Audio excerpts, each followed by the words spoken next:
Why is it that we long to be understood, yet tremble at the thought of truly being seen?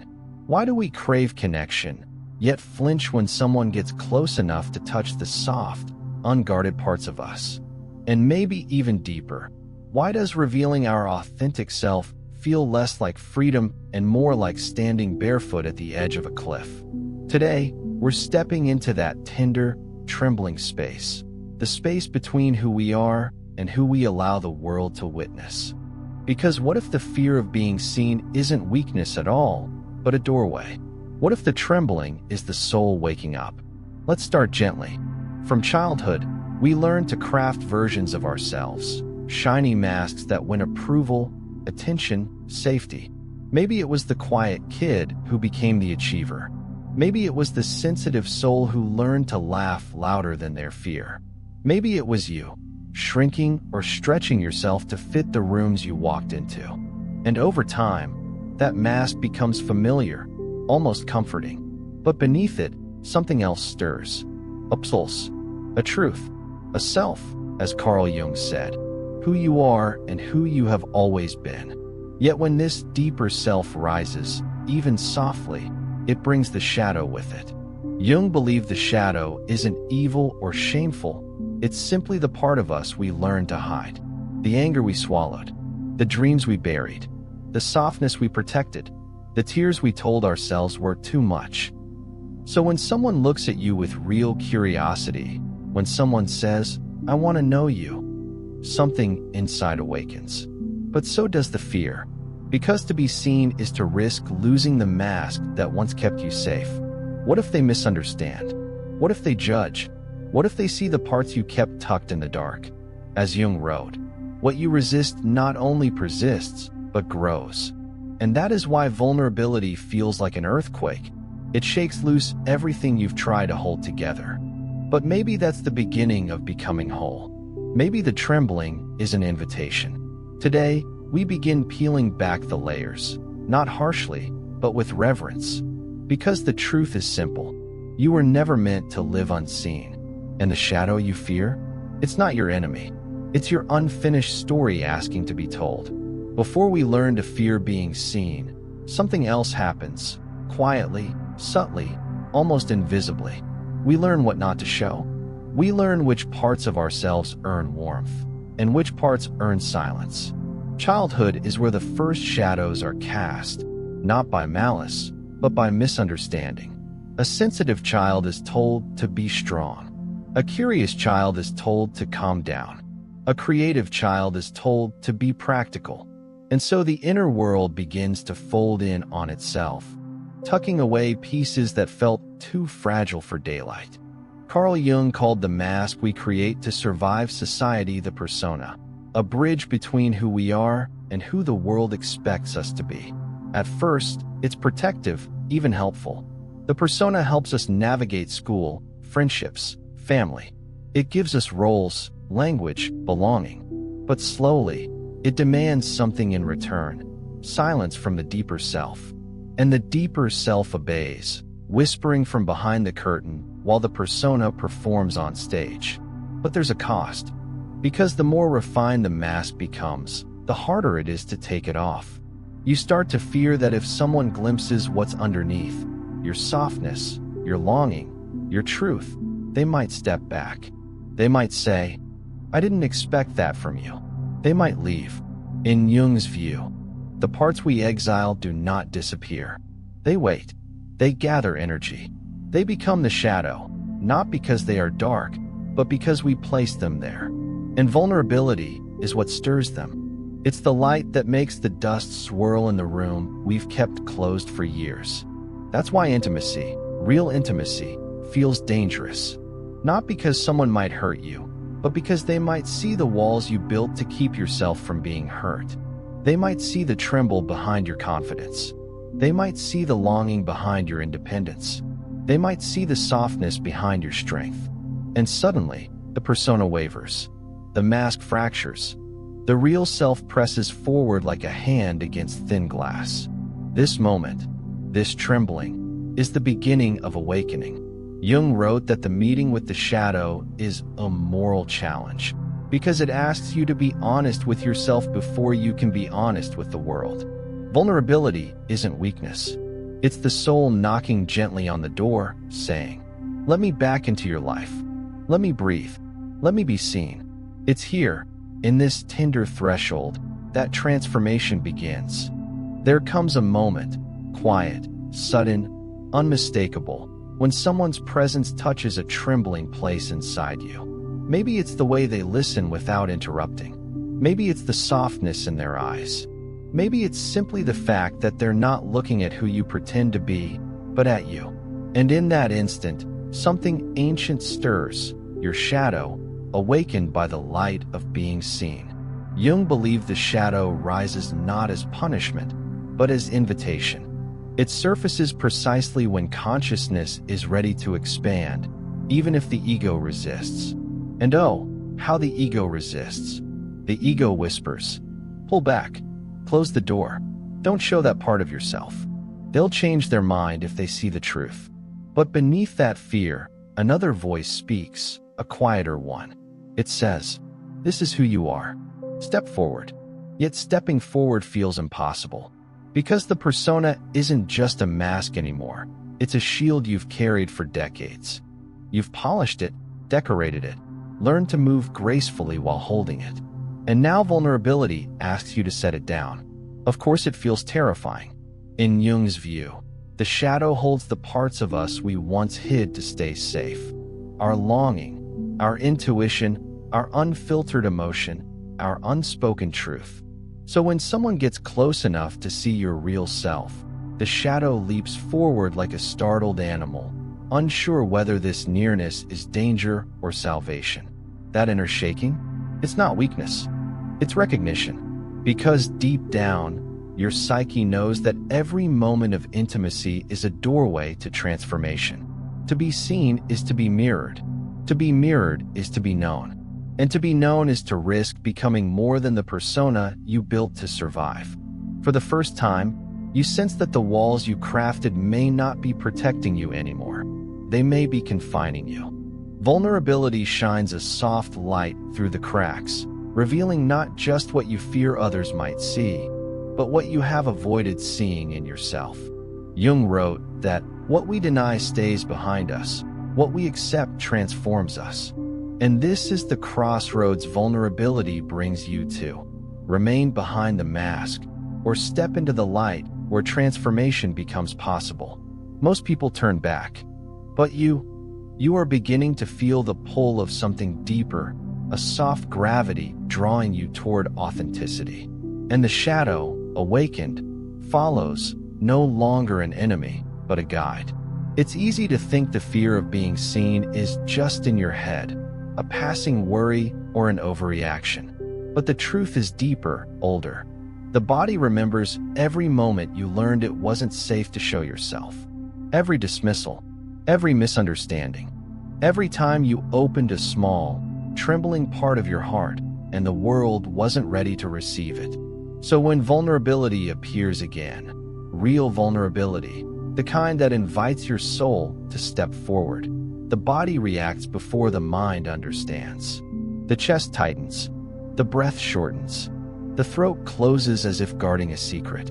You might even feel the instinct to retreat, to disappear, to hide behind the persona you know so well. In Jung's view, the body is not separate from the psyche.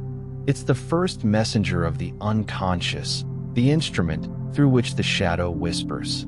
Here comes something important. Pay attention. Fear, in this light, is not a warning of danger, but a signal of threshold. You are standing at the doorway between the self you constructed and the self you are becoming. And thresholds always tremble. Think about it. The fear you feel when someone sees your real sadness, your real joy, your real longing. This fear isn't proof that something is wrong. It's proof that something is awakening. Because if the truth inside you were insignificant, it wouldn't shake your entire being when someone touches it. As Carl Jung said, the greatest transformations come when we turn toward what we fear, not away from it.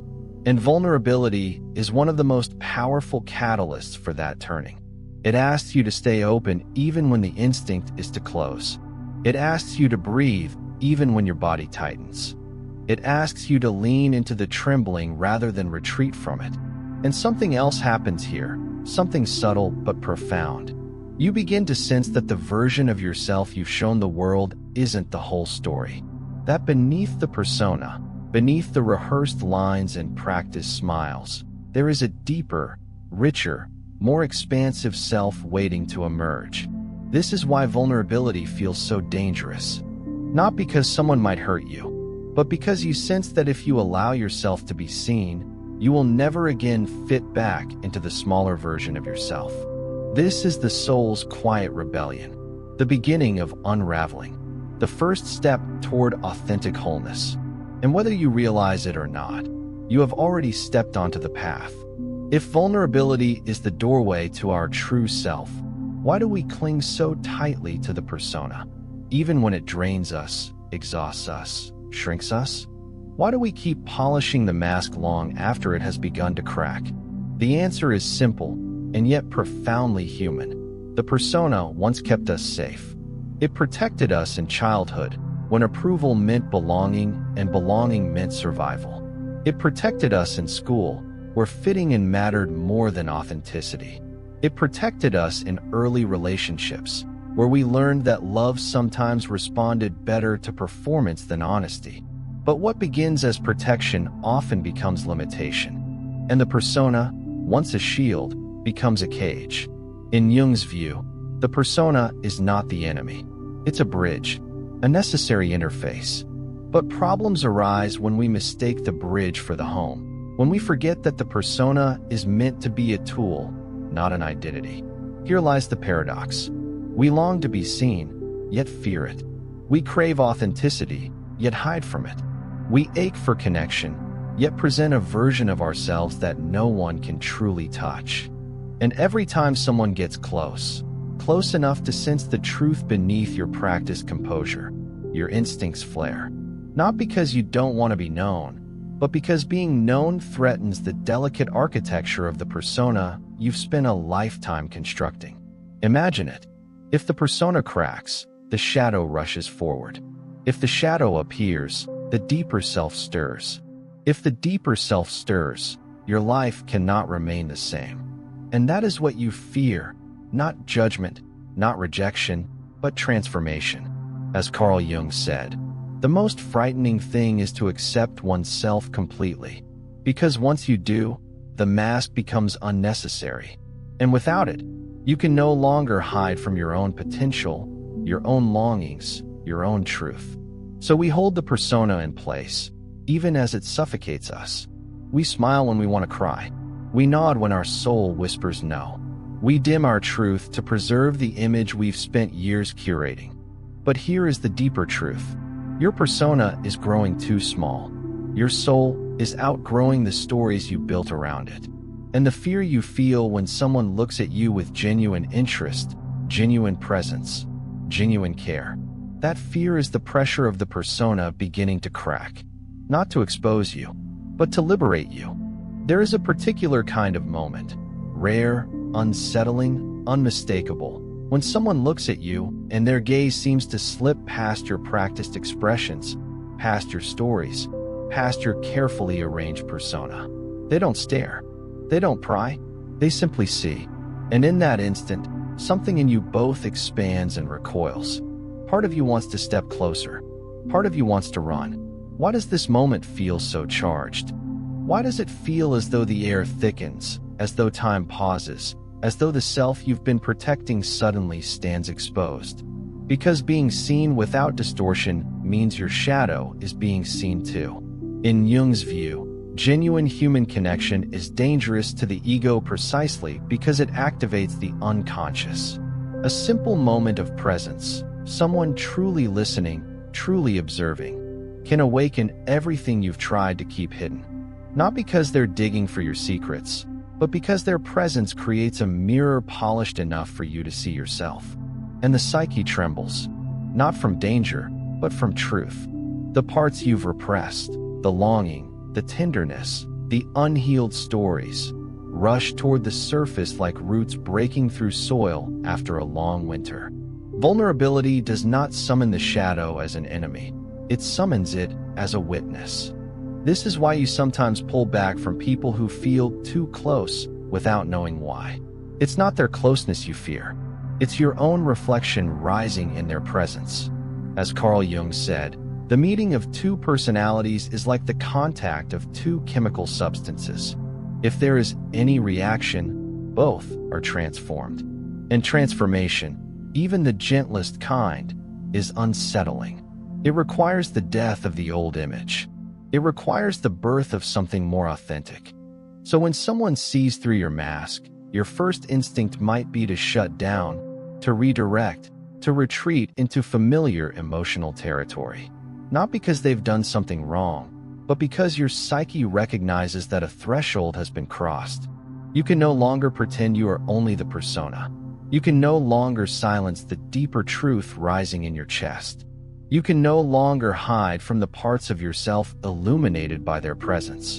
And yet, beneath the fear, there is warmth, a strange relief, a quiet exhale. Because even though being seen feels terrifying, it also feels right. It feels like the beginning of something long overdue. This moment, the trembling, the instinct to run, the pull to stay, is sacred. It is the first real step toward integration. The moment where fear and truth meet in the same breath. And whether you step forward or step back, the soul has already stirred. It will not let you go back to sleep. There comes a moment in every inner journey when the shadow stops lurking at the edges and steps into the light. Not harshly, not violently, but with the quiet authority of something that has waited a very long time to be acknowledged. And this moment often arrives right after someone sees you, truly sees you, and you realize you can no longer hide behind the persona you've outgrown. At first, the shadow feels like a threat, a tightening in the throat, a trembling in the chest, a question you don't want to hear. What are you afraid they'll discover? Jung taught that the shadow contains everything we once exiled to stay loved, accepted, or safe. Not sins, not flaws, human truths. The anger we suppressed to be good, the ambition we dimmed to seem humble, the sensitivity we buried to appear strong. The dreams we silenced because they didn't fit the life others imagined for us. So when vulnerability calls these forgotten parts forward, it can feel like the world is tilting. Not because something external has changed, but because you are changing. Your old stories wobble. Your old defenses loosen. Your old identity questions its own solidity. And here is the part no one warns you about. When the shadow rises, it doesn't ask for confession. It asks for compassion. It asks you to sit with your own sadness without shaming it, to sit with your longing without diminishing it, to sit with your truth without running from it. In Jung's view, the shadow is not a dungeon of shame. It's a vault of potential. Everything you feared would make you unlovable is precisely what gives you depth, uniqueness, vitality. But to reclaim those parts, you must first feel them, raw and unfiltered. This is why vulnerability feels like standing barefoot in your own soul. It brings forward what was unfinished. It invites you into what was unspoken. It pulls you into a deeper intimacy, first with yourself. And the fear that surges up? It's not warning you to turn back. It's signaling that you've reached the threshold of authenticity. You are meeting yourself in real time. You are witnessing the parts you once abandoned. You are touching the truth beneath the persona. And the shadow, instead of swallowing you, softens. It whispers, "I've been here all along, waiting for you to stop pretending you are smaller than you are." This is not darkness. This is the beginning of wholeness. There is a moment, subtle yet life-altering, when you realize that turning away from your shadow no longer works. The familiar strategies of avoidance, distraction, perfectionism, emotional distance, they lose their power. They slip through your fingers like sand. And you're left facing the one truth you've spent years circling around. Your soul is asking you to stay. Not to stay in discomfort forever, but to stay present long enough to understand what the discomfort is trying to reveal. Because vulnerability isn't just about letting someone else see you. It's about finally allowing yourself to see what you've been hiding. In Jung's view, this is the threshold where transformation begins, not in dramatic revelations, but in quiet honesty.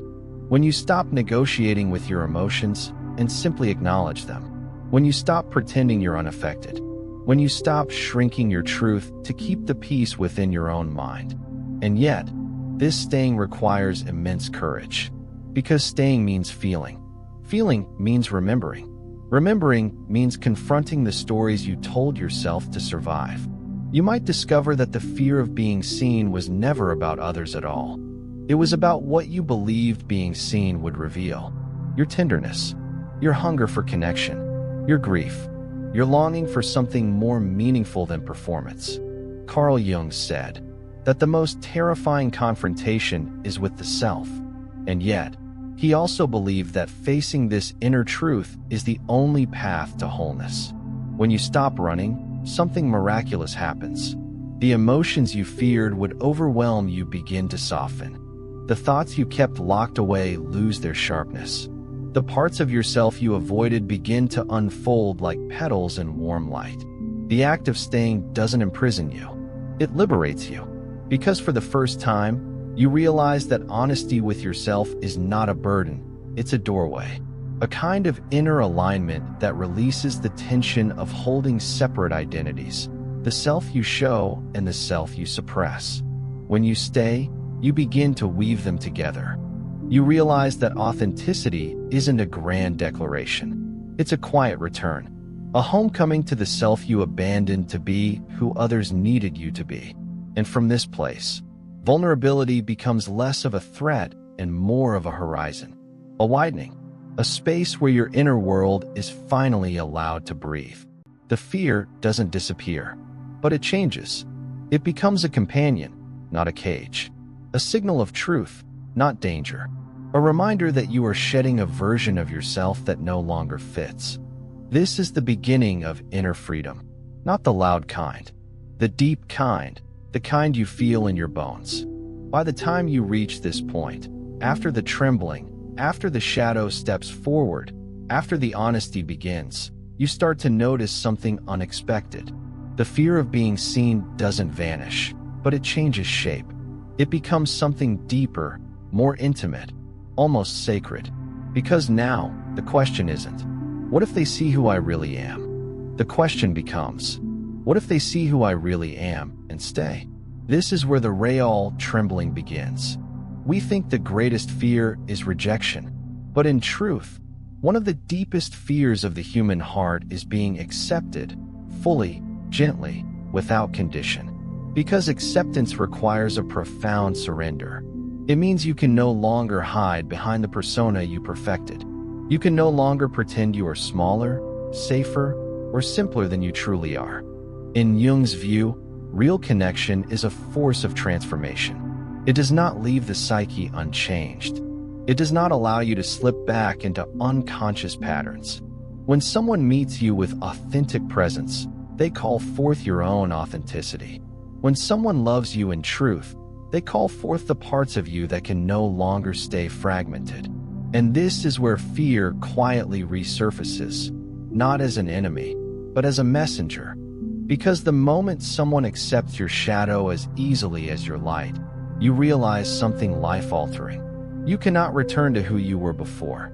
The old self, the one built on survival, on pleasing, on hiding, begins to fall away like an old skin. And the new self, the true self, demands space, demands honesty, demands alignment. But transformation, even the most beautiful kind, feels like risk. To let someone love you where you once felt unlovable. To let someone witness your grief, your softness, your unspoken dreams. To let someone hold a truth you once guarded all alone. This is not weakness. This is courage at its purest. As Carl Jung said, the meeting of two souls is a kind of alchemy. Each becomes a catalyst for the other's evolution. And alchemy always requires heat, dissolution, reformation. The psyche must loosen its old structures to make room for something new. So yes, being loved is terrifying, because love sees, love mirrors, love transforms. But here is the quiet miracle. When someone truly sees you and stays, the parts of yourself you once feared begin to soften. The shadow becomes less of a threat and more of a companion. Your inner world becomes brighter, wider, more honest. And slowly, almost imperceptibly, you begin to understand. The risk of being seen is real, but the risk of never being seen is far greater. Because without vulnerability, there is no intimacy. Without intimacy, there is no transformation. And without transformation, the soul remains asleep. This is the precipice you stand on now, the threshold between who you were and who you are becoming. A doorway framed by fear on one side and truth on the other. And you, trembling, are beginning to step through. So here we are, at the end of this journey, and yet at the beginning of the one that truly matters. Because the path of vulnerability, the trembling before truth, the awakening of the shadow, it all leads to one place: wholeness. Not perfection, not performance, not an identity polished for the comfort of others. Wholeness, a life lived from the center instead of from the edges. And maybe now you understand something you didn't at the beginning. The fear of being seen is not a flaw. It is a threshold, a sacred doorway the soul guards fiercely, because crossing it changes everything. When you let yourself be seen, gently, slowly, honestly, you are not just opening to another person. You are opening to yourself. You are acknowledging the parts you abandoned. You are gathering pieces of your psyche scattered across old memories, old hurts, old stories. You are reclaiming the inner territory you once abandoned to stay safe. As Carl Jung said, we do not become enlightened by imagining figures of light, but by making the darkness conscious. And that is what you have begun to do. You have allowed the shadow to step forward not as a monster, but as a messenger. You have allowed your trembling to guide you instead of paralyze you. You have allowed the old self to loosen its grip so that the new self, the true self, can breathe. And something extraordinary happens here. You realize that the person you feared others would reject is the one your soul has been waiting to welcome home. The mask grows lighter. The shadow grows softer. The heart grows steadier. You begin to understand that authenticity is not a performance, but a return, a remembering, a homecoming. And connection, real connection, can only grow where truth is allowed to breathe. This is the quiet revolution of the inner world. You learn that you can be seen and still be safe. You learn that you can be honest and still be loved. You learn that you can be vulnerable and still be whole. And once you taste this truth, even for a moment, you cannot go back to living behind walls that were never meant to hold your soul. So let this be your beginning. Let your trembling guide you. Let your truth rise. Let your shadow speak. Let your heart open, even if gently, even if slowly. Because the fear of being seen is not a sign you are broken. It is a sign you are waking up. And when the soul wakes, it does not ask for perfection. Only presence. Only honesty. Only the willingness to let your inner light and inner darkness stand together, without shame, without hiding. This is wholeness. This is courage. This is freedom. And now, you are ready to live it.